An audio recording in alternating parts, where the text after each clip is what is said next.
Bienvenido a su programa Respuestas, con su anfitrión, el reverendo Moisés Román. Porque su pregunta es importante y ante una pregunta desafiante, una respuesta honesta. Respuestas.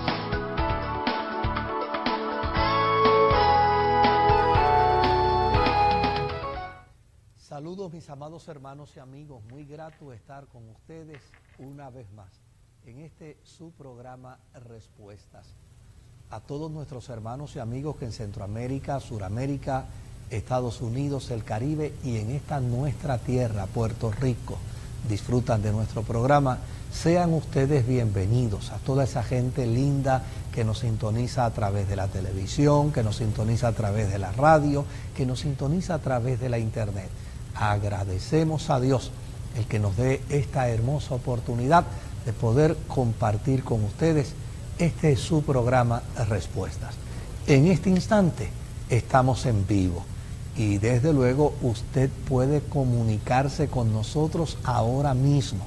El teléfono a llamar es el 787-200-1970, 787-200-1970 o el 787-730-5880. Puede llamarnos, puede hacer su pregunta y nosotros con mucho gusto, con la asistencia del Señor, trataremos de dar respuesta a su inquietud y a su preocupación. Blanquita y Marisol, Dios les bendiga. Dios les bendiga, pastor. Dios les bendiga mucho. Agradecemos al Señor que nos dé estar aquí otra oportunidad más, ¿verdad? Para compartir con tanta gente buena, tanta gente linda que a diario nos encontramos y nos hacen saber que son bendecidos a través del programa Respuesta. Amén. Y tantas personas también que tienen tantas inquietudes y quieren respuestas a esas inquietudes. Y tenemos una pregunta por aquí, Marisol, bien interesante, porque esta persona está leyendo la Escritura y lee acerca de que el apóstol habla sobre el cuerpo de Cristo. Y entonces quiere saber si Pablo está hablando de la iglesia de Efesios o esto se refiere a toda la iglesia como tal, a todos nosotros, sí, o solamente a la iglesia de Efesios. Bueno, obviamente cuando Pablo escribe, Pablo jamás imaginó que con sus cartas se iba a componer la mayor cantidad de lo que denominamos el Nuevo Testamento. Yo creo que Pablo jamás lo imaginó. Él cuando escribió sus cartas, las escribió pensando en las comunidades a las que escribía. Pues cuando escribió a los romanos, cuando escribió a los corintios, cuando escribió a los de Éfeso, a los de Filipo, etcétera, etcétera, él siempre pensó en que la carta obviamente tenía un autor, él como autor, y una comunidad que eran sus destinatarios. Pero lo que es interesante es que cuando Pablo escribe una carta, salvo excepciones, todo lo que tiene que ver con el elemento teológico, propósito, voluntad, intención de Dios, pudo haber sido escrito a cualquiera de las cartas, a cualquiera de las iglesias, porque era parte de la doctrina, era parte de lo que él había recibido. Por ejemplo, Pablo escribe en el capítulo 11 de Segunda de Corintios, escribe el 1 de Corintios, la famosa, el famoso pasaje bíblico que utilizamos tanto en la Santa Cena, ¿verdad? Pero él comienza diciendo, porque yo recibí del Señor lo que también os he enseñado. Eso Pablo se lo escribió a los corintios, pero se lo pudo haber escrito también a los de Éfeso, a los de Filipo, a los de Tesalónica, porque a fin de cuentas era la misma doctrina, lo mismo. Por esa razón, cuando Pablo habla del cuerpo de Cristo en Primera de Corintios, o en Éfeso, o en Colosenses, Pablo está hablando del cuerpo de Cristo. Está hablando del cuerpo de Cristo sin exceptuar a la comunidad a la que le escribe, porque la identifica como cuerpo de Cristo, pero está hablando del cuerpo de Cristo incluyendo a todos los creyentes de todas las comunidades de fe de ese momento y aquellas que posteriormente se iban a incluir en medio de la comunidad de fe. Por lo tanto, sí podemos encontrar pasajes bíblicos de Pablo donde lo que señala, donde lo que postula, tal vez no tenga relación con otras comunidades. tal vez no tenga relación. Por ejemplo, el problema que Pablo se encuentra en la comunidad de Corinto no necesariamente estaba en la comunidad de Filipo, por ejemplo. Pero a excepción de esos problemas, las cartas de Pablo dirigidas a la comunidad de cristianos, pues es porque todos componemos el cuerpo de Cristo. Todos los cristianos componemos el cuerpo de Cristo. Amén. Somos parte de ese Sí, cuerpo. es así. Eso es así. También esta es una persona que verdad nos escribe con una Sí. pregunta muy interesante sobre qué ocurre una vez muere. ¿Es cierto que se puede encontrar con sus familiares, reconocerlos y tener la misma relación que antes, pastor? Sí, eso quisiéramos muchos, ¿verdad? Quisiéramos muchos poder encontrar a nuestros seres queridos en la eternidad y tener la misma relación de antes. Pero realmente nosotros en la dimensión de esa espiritualidad eterna vamos a estar inmersos en el amor más puro, en el amor más perfecto. Y el reclamo de nuestro ser y la exigencia de nuestro ser no va a estar vinculado al amor erótico, no va a estar vinculado al amor filial, solo va a estar vinculado al amor hacia Dios. Por lo tanto, yo personalmente, ¿verdad?, en esas inferencias que uno hace, digo, yo creo que yo voy a ver a mi papá y creo que voy a conocer a mi papá. Y creo que voy a ver a mi mamá y voy a conocer a mi mamá. Y voy a ver a mis seres queridos, pues obviamente los que han perdido su esposa, su esposo, sus hijos. Pues sí, los vamos a ver. Pero ese ser querido nuestro va a estar imbuido de una atracción hacia el amor a Dios. Y yo, por consiguiente, también voy a estar imbuido de esa atracción al amor a Dios. Y no tendremos tiempo para el amor erótico, ni para el amor filial, ni solamente amaremos a Dios. Sí, Él será el centro. Él será el centro. Sí, será el centro, Él será el centro. Amén. Hay una inquietud que yo creo que ha surgido varias veces en el programa, pero surge nuevamente, sobre la santificación. Sí. ¿Es la santificación progresiva o lo hacemos porque el Espíritu Santo trabaja en nosotros? Bueno, el Espíritu Santo trabaja en nosotros, dice la Escritura, para nuestra santificación. Pero esto no quiere decir que no sea progresiva.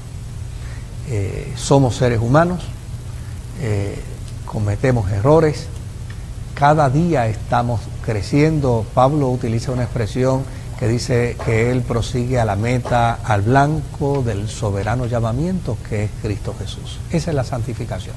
Claro, el trabajo que hace el Espíritu Santo es que trae convicción a nuestra vida. Cuando hacemos algo indebido, el Espíritu Santo nos hace saber que está indebido. Es más, antes de hacerlo nos hace saber que está indebido. Eso que vamos a hacer, eso no lo debes hacer. Pero obviamente es el Espíritu Santo el que nos trae también a contrición, el que también nos trae a arrepentimiento, el que también nos trae a conciencia de perdón. Por lo tanto, la santificación, no hay otra manera de visualizarla teológicamente. La santificación es un acto totalmente progresivo, donde cada día, yo creo que esa debe ser la consigna, cada día debemos ser mejores cristianos de lo que hemos sido hoy y procurar ser mejores cristianos mañana de lo que fuimos hoy. Pero a mí me gustaría, no sé si esta persona tiene esta duda, el hecho de que me convertí hoy, entregué mi corazón a Jesucristo. Sí. Y ya Marisol espera que mañana yo sea otra persona. No. Usted se convirtió al Señor hoy y por haberse convertido al Señor hoy es salvo. Y eso es justificación. Eso es justificación. Santificación es en la medida en que conoce a Jesús, en la medida en que conoce las Escrituras, en la medida en que interactúa e intima con el Espíritu Santo, pues en esa medida, ese cántico que se cantaba antes, las cosas que yo hacía, ya no las hago más. Eso es santificación, ¿ves? Esa conciencia, si no, espérate, ya yo no debo hacer esto porque yo ahora sirvo al Señor. estoy consagrando mi vida al Señor. Pero si se convirtió hoy, es imposible pretender que mañana usted haya desarrollado un 50% de santificación. Imposible. Ahora, si se convirtió hoy y muere hoy, tenga la certeza y la seguridad de que es salvo. Eso es justificación. Amén. Así como el ladrón de la cruz. Sí, ese mismo día estaría con él en el paraíso. Hermoso. Pastor, ¿hay algún tipo de irreverencia, verdad? Ya esto es algo más de la vida de iglesia, en comer en el templo, mientras está dando alguna actividad, un culto o hasta algún ensayo? Hay reglas que las iglesias pueden establecer, ¿verdad? Y yo creo que son muy propias y son muy pertinentes. Y por el otro lado, yo creo que el templo debe ser visto con cierta mística, con cierta deferencia. Hay lugares que se ven con deferencia.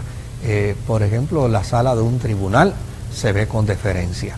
Lo que es interesante es que una persona puede entrar a la sala de un tribunal y mientras no se esté llevando a cabo el juicio, la persona puede leer, puede mascar chicle, pero tan pronto se anuncia la presencia del juez o la juez y ésta entra, inmediatamente se prohíbe porque se va a entrar en el proceso de implantar justicia. Y ese es el mensaje.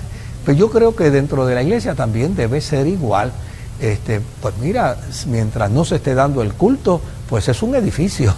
Es un edificio y a lo mejor los hermanos están trabajando y pueden comer. Pero yo creo que al momento en que se invoca, hay comunidades de fe que antes de empezar su culto hacen la siguiente expresión: mas Jehová está en su santo templo, calle delante de él toda la tierra. Es lo mismo que dice el alguacil cuando está en el tribunal y dice todo el mundo puesto de en pie, acaba de entrar el honorable juez. Pues eso es lo mismo. Llama a un orden, llama a una ética, llama a un compromiso. Y yo creo que los cristianos deberíamos ver el templo como el lugar donde Dios se hace presente como resultado de la reunión de los creyentes, de los santos. Pero desde luego, eso es una cosa.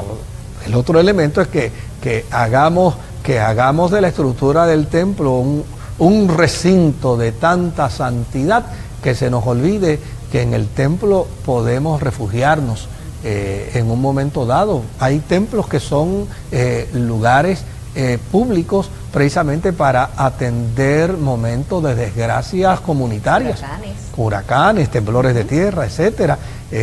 Pues nosotros necesitamos ver ese espacio porque lo más importante del culto a Dios es el ser humano.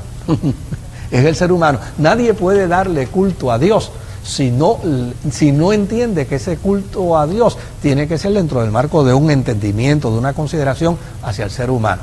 Por ejemplo, yo estoy en el púlpito predicando y yo veo muchas personas que sacan un bomboncito y se lo echan a la boca, pues porque son diabéticos, porque sienten que les bajó la presión, porque sienten que les bajó el azúcar. Pues ya necesariamente, pues me voy yo a poner ahora a llamarle. No, hombre, no. Esa persona es importante en su presencia, en su adoración, en que esté allí con nosotros. Pues eso no afecta la santidad o la ética del templo. Eso, pues a mí me parece que hay que verlo en un justo equilibrio. Por ejemplo, hoy en día, pues mucha gente va al templo y llevan su celular, porque en su celular tienen la Biblia. Y entonces cuando dicen vamos a leer el pasaje bíblico tal, pues ellos sacan su celular y buscan la Biblia en su celular. Pues mira, hay que aprender a hacer buen juicio sobre eso, porque si es un hermano que está leyendo la Biblia en el celular, no se le ocurra mandarle a apagar el celular. Ahora, si es que está viendo los pellizcos, ¿se acuerdan de qué? Pues ya, sí, eso ya no existe. No existían celulares para entonces. Si está chateando, como dice la gente, ¿verdad? Sí. Pues, óyeme, eso es una falta de respeto, que en el templo una persona esté disociado, desvinculado de la experiencia cúltica. Pero si tiene un instrumento electrónico y está vinculado a la experiencia cúltica, gloria a Dios porque está vinculado. Yo creo que ese justo balance se necesita. Amén.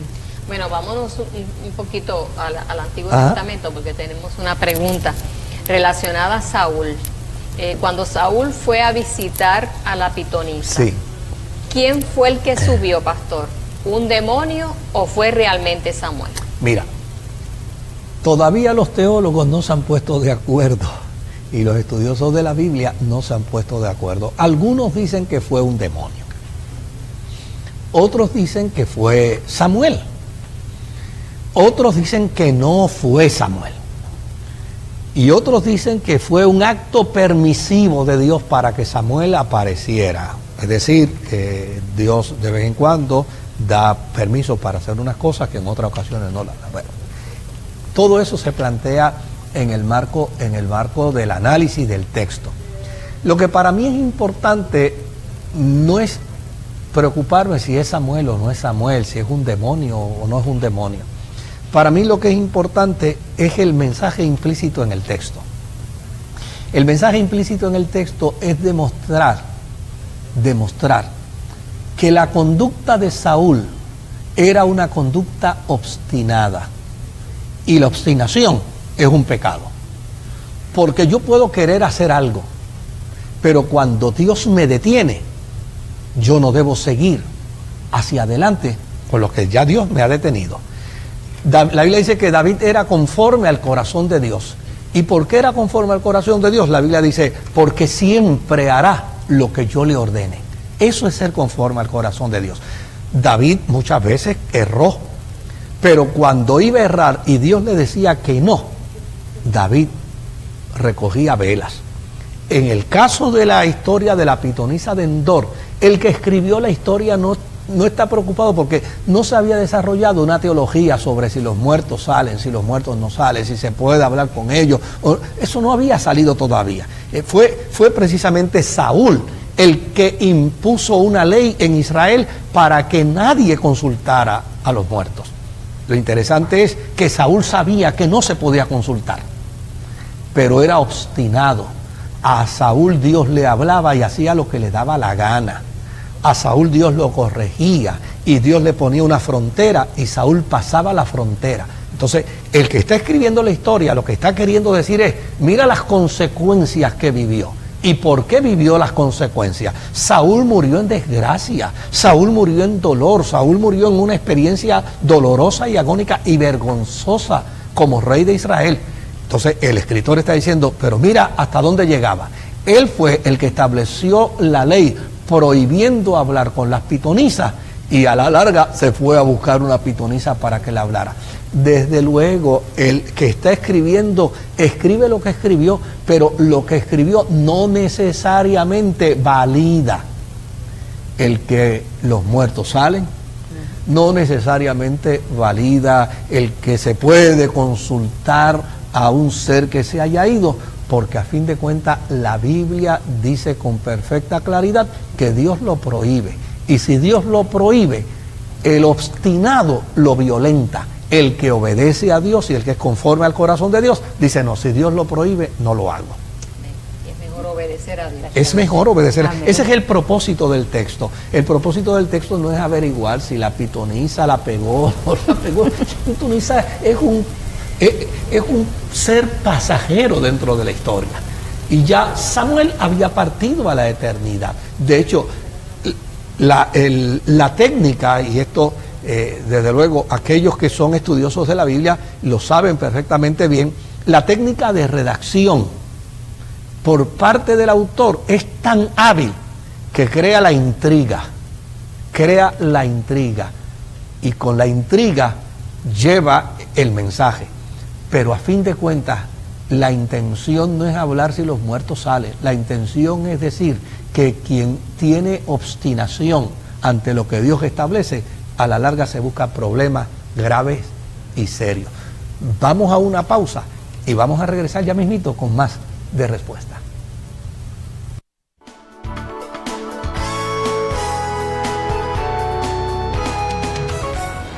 104.1 Redentor te invita al viaje La Reforma Protestante, el evento que cambió la historia de la iglesia. Del 8 al 23 de octubre, 16 días de una experiencia enriquecedora de formación bíblica, teológica, cultural y turística. Viajaremos a través de esta historia de 500 años visitando Alemania, Berlín, Wittenberg, ciudad de Martín Lutero, donde ganó notoriedad mediante la publicación de sus 95 tesis, Leipzig, Luther's Residence, ahora como Museo Eisleben, Worms, Erfurt Eisleben y Frankfurt. Y como si fuera poco, disfrutaremos de un crucero por 8 días en el mar Mediterráneo, en el Freedom of the Seas, visitando España, Francia e Italia. Con nosotros, Pastor José Martínez del programa Bíblica y Pensando en Voz Alta, Pastor Luis Ángel Díaz Pavón, editor de la Biblia El Pescador, y Pastor Moisés Román de Respuesta TV y Tiempo de Sanación.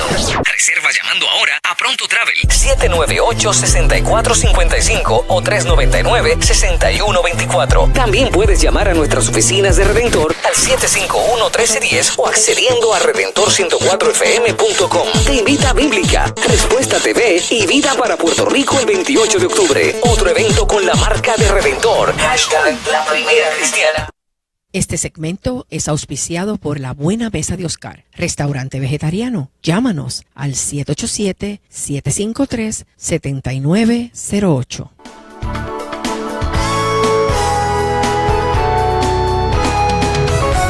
Estamos ya de regreso y quiero compartir con algunos amigos y hermanos que nos han llamado una buena noticia.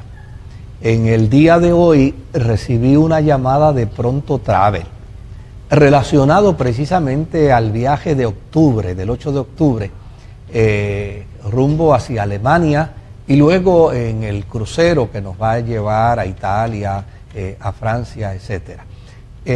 La llamada que recibí hoy es producto de una llamada que la agencia recibió precisamente de la compañía del crucero, donde informa que se abrieron unos espacios y nos los han cedido para que de esta manera aquellos hermanos que llamaron y se les hizo saber que ya no había espacio disponible, ahora puedan llamar. Pero tienen que hacerlo pronto porque solamente son unos pocos espacios, no son muchos espacios. Puede llamar mañana al 798-6455. Esto es Pronto Travel. Usted llama mañana al 798-6455, óigame, y con toda probabilidad, con la ayuda del Señor, pueda irse con nosotros a esta experiencia única y hermosa que no se repetirá, porque cuando vuelvan a celebrar otros 500 años en Alemania sobre la Reforma Protestante, ya no estaremos aquí. Así es que haga esa gestión mañana, 798-6455 es el teléfono y usted haga esos arreglos. Nos encantaría que pueda estar con nosotros. Amén. Amén. Pastor, ¿a qué se refiere Jesús cuando dice, dad al César lo que es del César y a Dios lo que es de Dios? Bueno, fíjate que en ese momento le están pidiendo a Jesús que pague los tribunos. Y los tribunos era una ordenanza romana para pagar las contribuciones al imperio de Roma. Desde luego, ese dinero no iba a Israel, ese dinero iba directamente a Roma. Y Jesús los pagó. Y le hace saber a los discípulos que hay que dar al César lo que es del César. O sea, nadie peca por responder a las exigencias de ley que un Estado, que una nación establece, en tanto y en cuanto éstas no conflijan con nuestra experiencia de fe. Por ejemplo, pagar contribuciones es un deber de todo cristiano. Obedecer las leyes de tránsito es un deber de todo cristiano.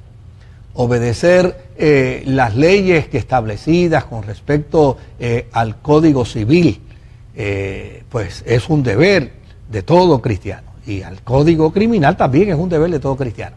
Pero si a un gobernante se le ocurriera prohibir que oremos, pues ahí lamentablemente tendríamos que decirle al gobernante, te pagamos las contribuciones, te pagamos obedecemos las leyes de tránsito, pero orar, eso no nos lo puedes impedir porque nosotros vamos a hablar con Dios aun cuando nos los prohíban.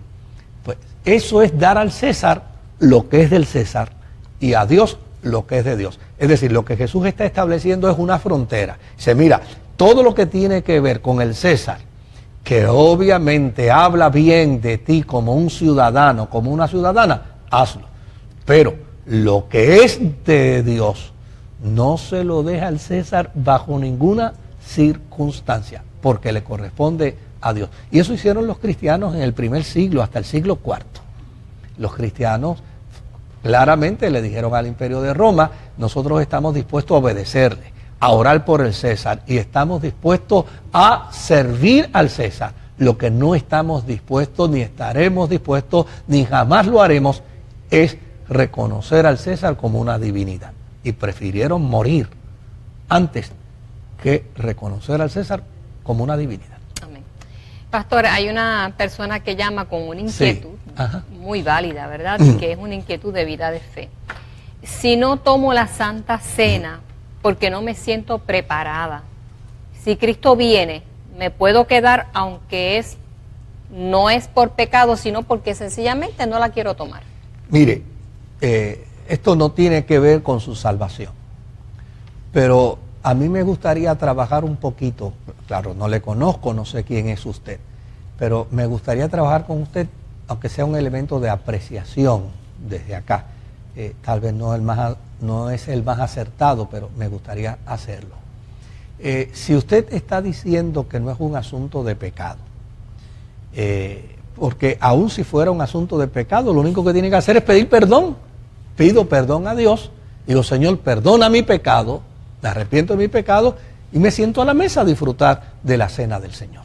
Porque la implicación de estar en la mesa es para recordar el sacrificio de Cristo en la cruz del Calvario, la entrega de su cuerpo por mis pecados y por el otro lado el derramamiento de su sangre, es decir, es afirmar que Él perdona todos mis pecados y que murió por mí.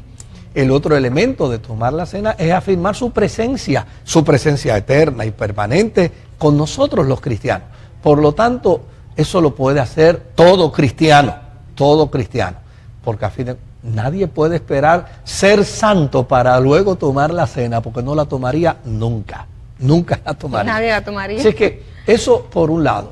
Por el otro lado, si es que usted ve la experiencia de la cena como una experiencia muy pura, entonces permítame decirle lo siguiente: véala como una experiencia pura, véala como una experiencia sana, pero vea que es un privilegio que Dios le está otorgando a usted en Cristo, para que usted, siendo humana, teniendo defectos como yo también los tengo, podamos sentarnos a la mesa y participar de la experiencia que afirma la presencia de Dios entre nosotros y el sacrificio vicario mediante su cuerpo y su sangre. Por lo tanto, querida o querida, no sienta vergüenza, no sienta dolor, no se sienta impedida de llegar a la cena y participar de ella, porque el que la invita es Jesús. Él es el que la invita a la mesa, y yo creo que usted no debería rechazar la invitación que Jesús le hace para que se siente a su mesa. Que Dios le bendiga mucho. Qué lindo, me gustó esa parte, que es Jesús quien nos invita. Él es. Amén. Eso es así, por eso no podemos hacer acepción de personas, ¿verdad? Sí. De quién la toma y quién no.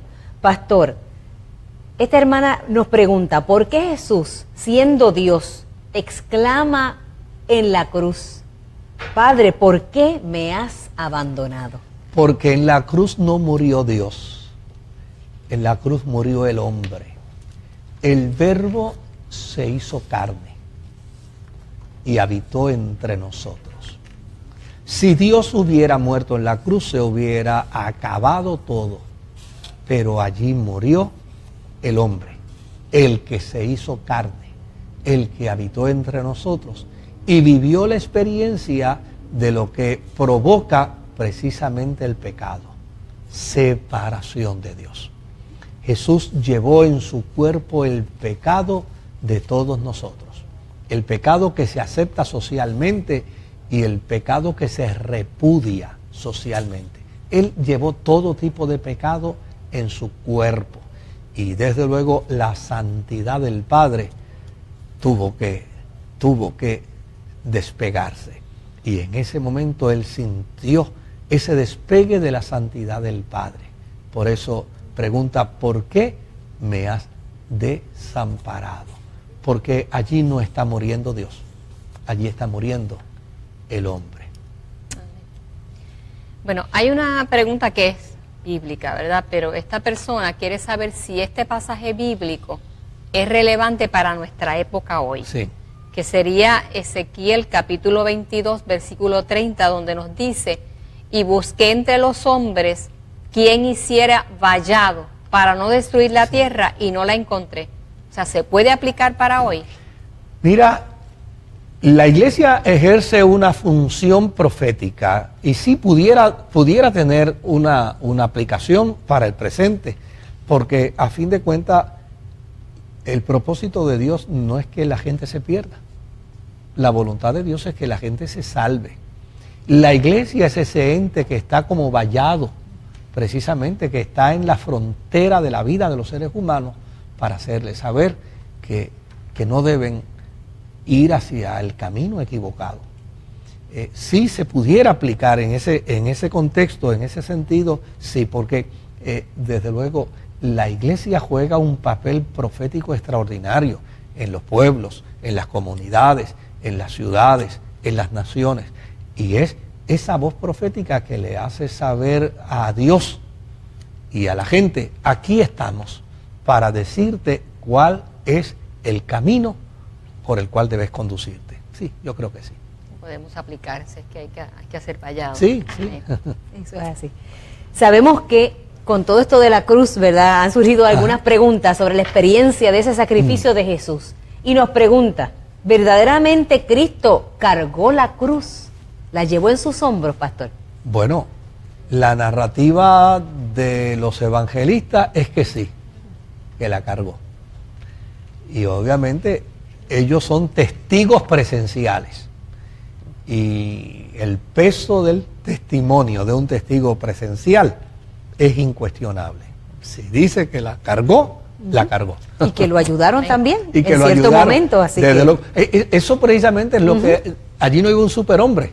Así mismo. Llegó un momento en que se agotó, que se cansó, que no pudo continuar cargándola, y como consecuencia de ello tuvo que venir Simón el Cirineo a llevarla en la parte última, porque ya él no la podía cargar. Ese es un testimonio precisamente de que la cargó, una evidencia de que la cargó. Amén. Me hace recordar un cántico bien antiguo: por más pesada que sea tu cruz, nunca será como la de Jesús. Ah, sí. Ese es de su época. Sí. Hay una pregunta, pastor, en Jueces, relacionado a Jefté. Jefté hizo este voto a Jehová, diciendo: si entregares a los amonitas en mis manos, cualquiera que me saliera a recibir a la puerta de mi casa, pues yo lo voy a ofrecer en sacrificio. Lo recibió su hija. Sí. La pregunta es: ¿sacrificó a su hija? Mira, volvemos de nuevo. O sea, yo no puedo decir que yo tengo la razón o tengo el argumento principal. Yo lo más que puedo decir es qué opinan unos y qué opinan otros. Hay unos que opinan que en efecto, cuando apareció su hija, él tuvo mucho dolor, tuvo mucha angustia y finalmente la sacrificó. Y hay gente que interpreta que la sacrificó como que la mató. No necesariamente. Eso es como cuando la gente lee en la Biblia el pasaje bíblico donde dice que una mujer tiró un perfume de alabastro, de nardo, en un envase de alabastro, y dice, y era pecadora. Entonces, inmediatamente todo el mundo piensa que porque era pecadora era prostituta. Pero si es que el texto no dice que era prostituta. Si el texto dijera que un hombre derramó un perfume a los pies de Jesús y era pecador, ¿pensaríamos que era prostituto? No. Por lo tanto, la interpretación la hacemos basada en nuestros prejuicios. Es una interpretación que está basada en el prejuicio social, que pensamos que porque dice que era pecadora, era prostituta. No, era pecadora, porque el único pecado de una mujer en aquel tiempo para ser pecadora no era la prostitución, es que el simple hecho de que era mujer la hacía pecadora. Porque los hombres en aquel tiempo entendían que cuando Dios le mandaba, en eso yo estoy diametralmente opuesto, porque yo pues, lo que tuve fueron hijas, ¿verdad? Pero los hombres de Israel en aquel tiempo lloraban y decían que Dios los había castigado cuando les daba una hija. Pues entonces estaba ese planteamiento, pero eso no quiere decir que porque la Biblia diga que era pecadora, era prostituta. Eso no es una buena exégesis, no es una buena interpretación. Y en este caso pasa lo mismo. El hecho de que diga que Jefté dijo que iba a sacrificar a quien apareciera y apareció su hija, no necesariamente quiere decir que la mató. Porque fíjate que dice que las doncellas luego lloraban su virginidad. Lo que quiere decir es que probablemente lo que hizo fue, porque era una decisión que la tomaban los padres, negarla en casamiento. Tú no te casarás jamás. Eso era un sacrificio muy grande para una pues mujer, claro, ¿verdad? sí. Sí, el hecho de que sí, a través de una mujer vendría el Mesías. Pues claro que sí. O sea, en el pensamiento judío cualquier mujer sabía que había una promesa de Dios. Exacto. Donde pudiera aparecer del vientre de cualquiera día el Mesías. O sea, que en ese sentido realmente era un sacrificio. Era una experiencia de afrenta para ella. El que, por lo tanto, hay algunos que dicen sí la sacrificó, pero hay otros que dicen sí la sacrificó, pero no la mató. Lo que quiere decir es que probablemente lo que hizo fue negarla para que se casara. Por lo tanto, yo no sé quién de los dos tenga la razón. Esperemos cuando lleguemos al cielo. Ahí nos vamos a enterar. Pero no podemos interpretar a base de nuestros prejuicios. Nadie puede interpretar a base de un prejuicio social, de un prejuicio cultural, porque erramos en la interpretación.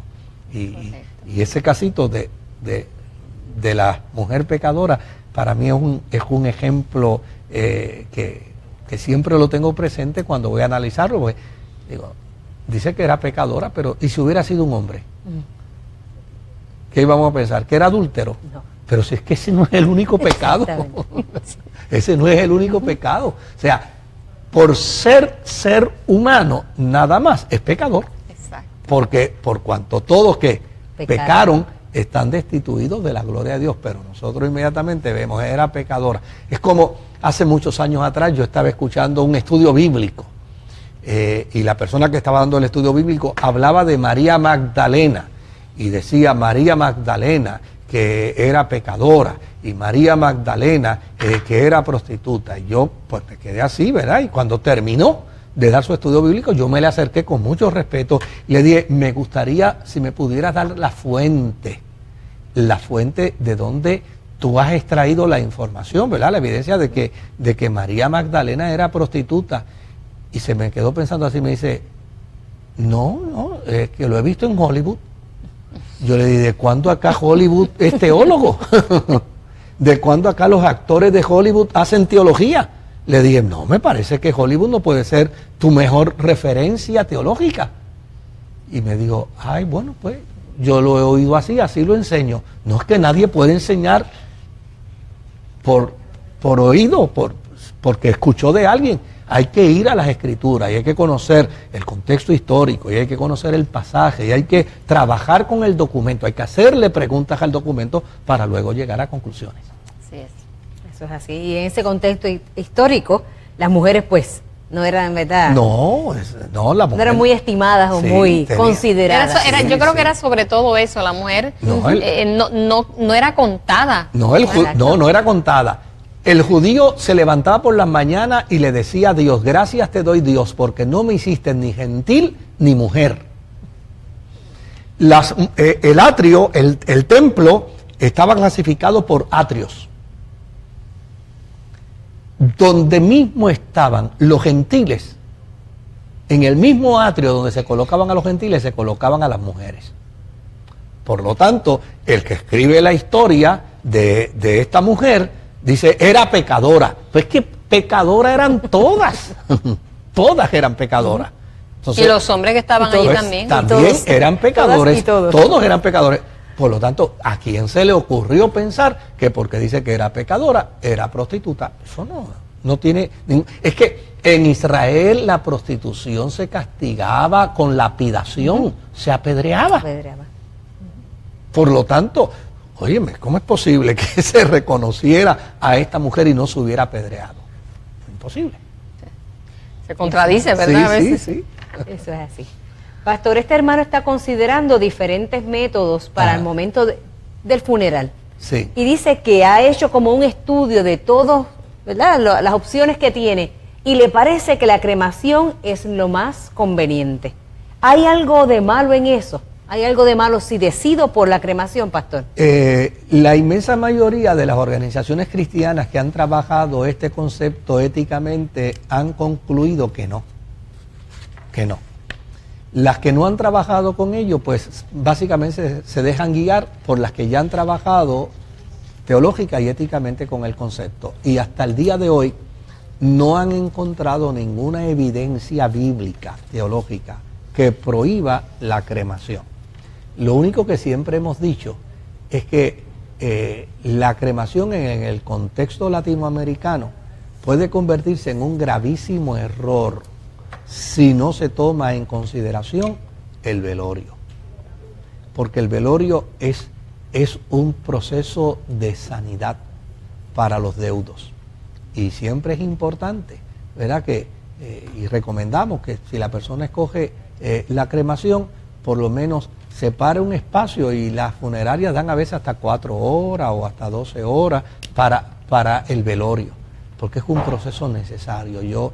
La primera experiencia que tuve de cremación, la persona falleció, el esposo no había llegado, la recogieron de ahí, se la llevaron, falleció en el camino, por allí mismo la llevaron a la cremación, y después él vivió en una profunda depresión porque no hubo el proceso del luto apropiado, la despedida, el encuentro con ese ser, no lo hubo.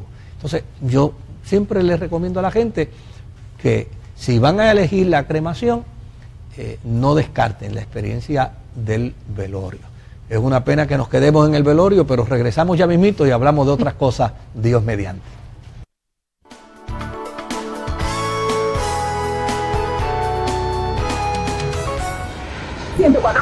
104.1 Redentor te invita al viaje La Reforma Protestante, el evento que cambió la historia de la iglesia. Del 8 al 23 de octubre, 16 días de una experiencia enriquecedora de formación bíblica, teológica, cultural y turística. Viajaremos a través de esta historia de 500 años visitando Alemania, Berlín, Wittenberg, ciudad de Martín Lutero, donde ganó notoriedad mediante la publicación de sus 95 tesis, Leipzig, Luther's Residence, ahora como Museo Eisleben, Worms, Erfurt Eisleben y Frankfurt. Y como si fuera poco, disfrutaremos de un crucero por 8 días en el mar Mediterráneo, en el Freedom of the Seas, visitando España, Francia e Italia. Con nosotros, Pastor José Martínez del programa Bíblica y Pensando en Voz Alta, Pastor Luis Ángel Díaz Pavón, editor de la Biblia El Pescador, y Pastor Moisés Román de Respuesta TV y Tiempo de Sanación.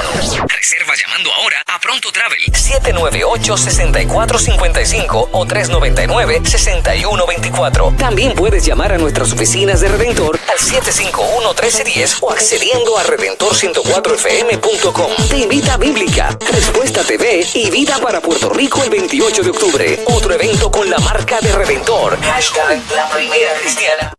Este segmento es auspiciado por La Buena Mesa de Oscar, restaurante vegetariano. Llámanos al 787-753-7908.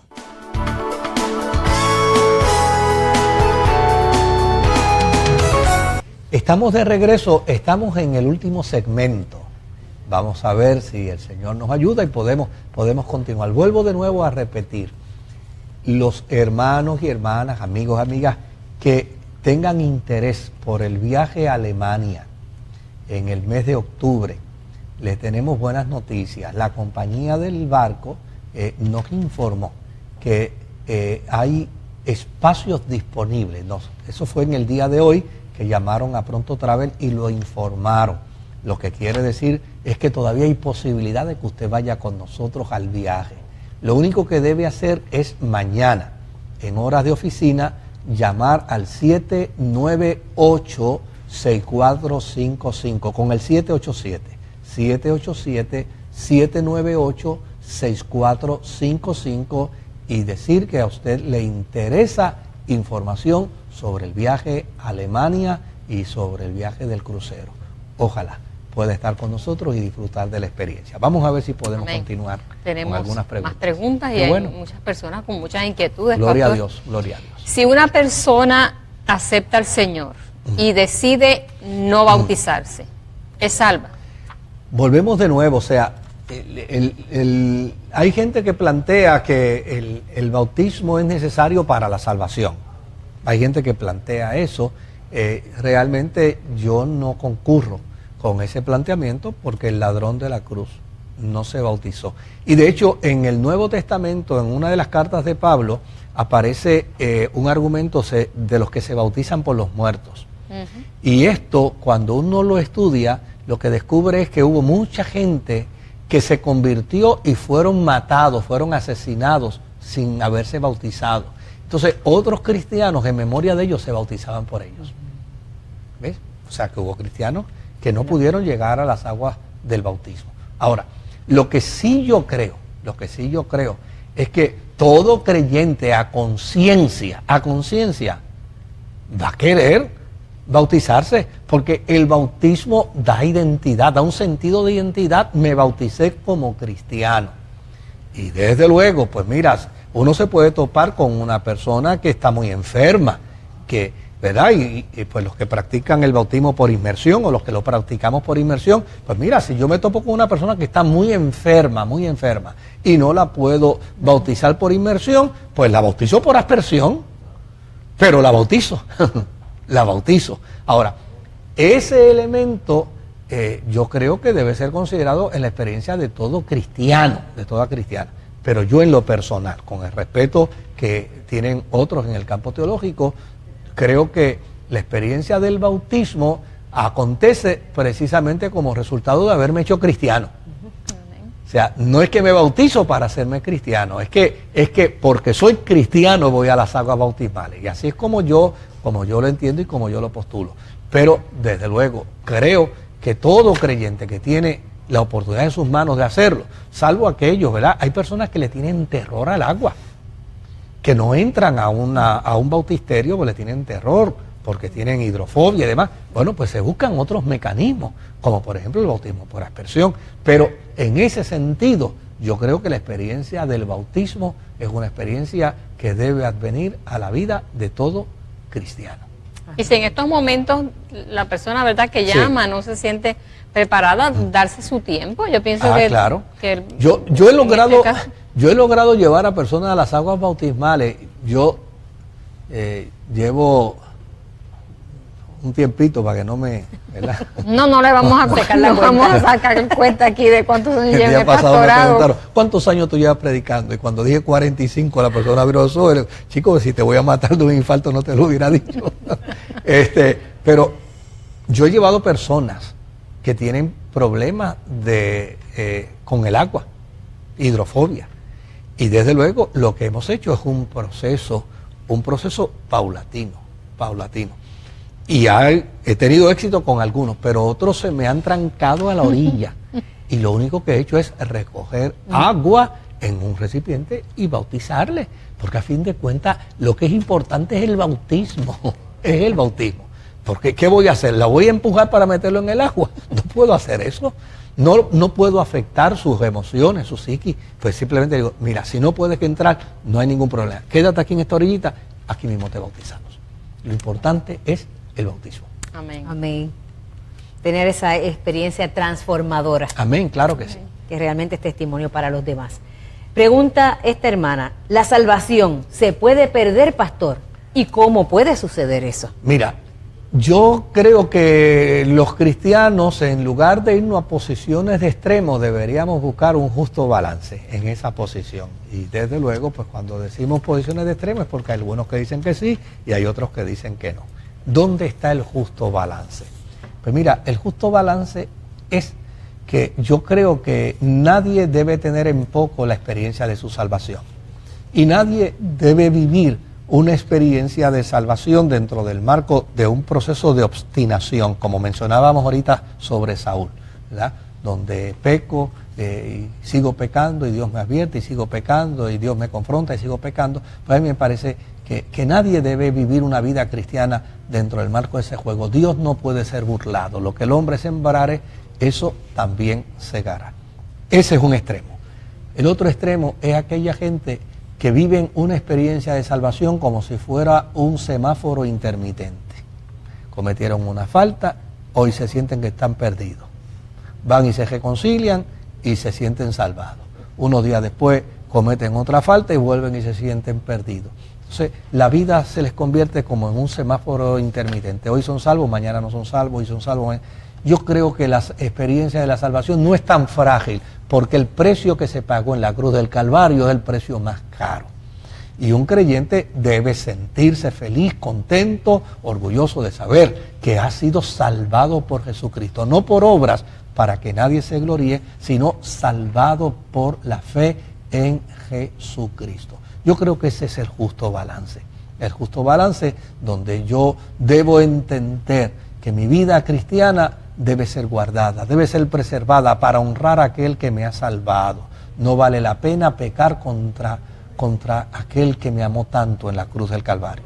Pero por el otro lado, no puedo vivir una vida agónica porque cometí una falta. No puedo vivir una vida agónica porque cometí un pecado. Mira, si cometí un pecado, la Biblia es clara. Estas cosas yo las escribo para que no pequéis. Pero si pecáis, abogado tenemos para con el Padre, a Jesucristo el justo. ¿Qué tienes que hacer si pecaste? Ve, humíllate ante la presencia del Señor. Pide perdón al Señor y continúa con la vida cristiana. Eso garantiza que somos salvos siempre en el Señor. Amén. De eso es que se trata, el justo balance. Sí, es importante arrepentirse y apartarse. Y apartarse del pecado. Amén. Bueno, Jonás. La Biblia dice que Jonás clamó desde el Seol. Sí. Y la pregunta y la duda de esta persona es que si en este caso Jonás estaba muerto. No, lo que quiere decir es que, pues, desde luego, para el escritor bíblico, estar en el vientre de una ballena es estar ya en la sepultura. Y clamó desde el vientre del pez, porque no sabemos si era ballena o no.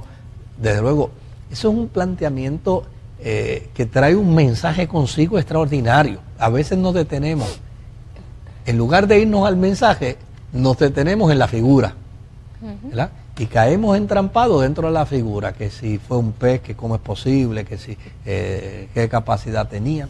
Mire, eso es figurativo. Lo que es importante es el mensaje. ¿Qué me quiere decir el mensaje? El mensaje me quiere decir que cuando Dios me llama para el norte, debo ir al norte. Cuando me llama para el sur, debo ir al sur. Y cuando me llama a predicar, debo predicar sin prejuicios. Ese es el mensaje de la historia de Jonás. Hay gente que cae en la trampa de irse a la orilla a pescar el pescado a ver si era ballena o no era ballena. No perdamos el tiempo en eso. Vayamos al mensaje. El mensaje es más importante que pretender descubrir qué tipo de pez fue el que se lo tragó. O sea, que si estaba en el Seol, no era porque estaba muerto. No, estaba en la ballena, si era ballena. Si era ballena, pues sí, era ballena. Que definitivamente el estar en el vientre de algún pez, el que fuera, era como estar en un Seol, en el Seol. Óyeme, estaba enterrado vivo ya sin saber. Exacto. Sí, era sentirse. Esa es la gran verdad. Exacto. Sí.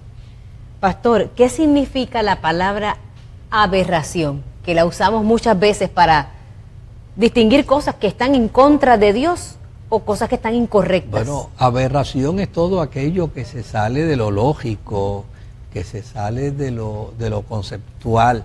Es un término que se utiliza para describir cualquier cosa que se sale de lo que es real. Pues eso es una aberración. Sería bueno, ¿verdad?, buscarla en el diccionario. No tenemos el tiempo ahora, se lo podemos dar el lunes que viene, pero se utiliza la expresión para reaccionar ante cualquier cosa que se sale de lo que es real, de lo que es lógico, de lo que debe ser común y corriente. Pues lo que hace alguien mal se convierte en una aberración. Yo no sé realmente el significado, lo que puedo decirles es conceptualmente lo que implica la expresión.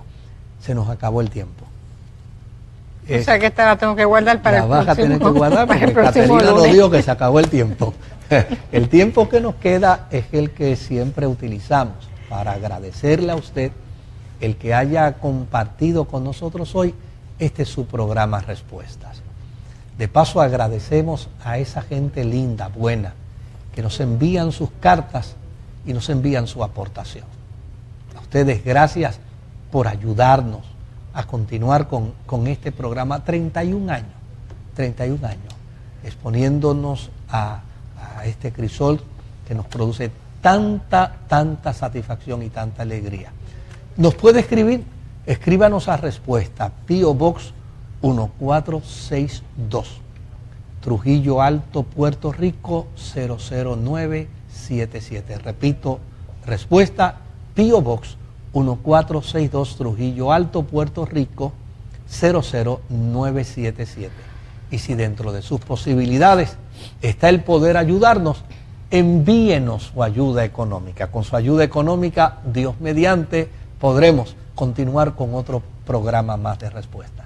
Déjanos orar a Dios por usted. Señor, te damos gracias por esta noche hermosa, era habernos permitido llegar a tantas vidas con estas necesidades. Pero sobre todo, Señor, haber edificado, haber contribuido a que muchas vidas puedan salir de dudas y poder recibir la respuesta que esperaban. Permite, Señor, que estas personas que han recibido esta palabra puedan reconocerte como Señor y Salvador y saber que fuera de ti no hay salvación. En el nombre de Jesús. Amén. Dios te bendiga, Dios te guarde. Será entonces hasta nuestro próximo programa, Dios mediante.